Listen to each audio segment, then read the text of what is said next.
Welcome to my channel TK TV. ఈరోజు మనం చేయబోతున్నది banana juice. 3 అరటి పండ్లు తీసుకున్నాము. వీటిని కట్ చేసి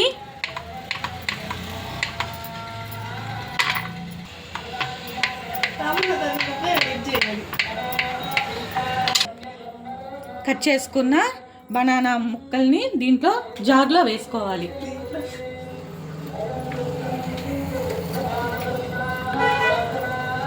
షుగర్ 4 స్పూన్స్ షుగర్, పాలు 1 గ్లాసు.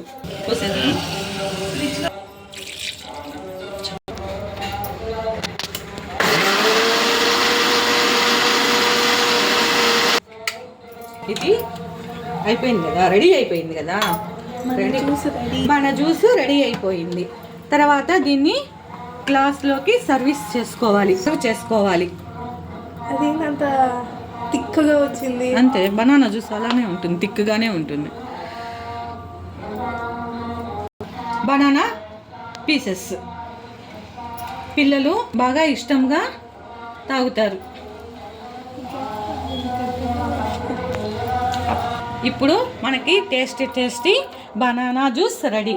ఇప్పుడు మా పిల్లలకి జ్యూస్ ఇస్తున్నాను.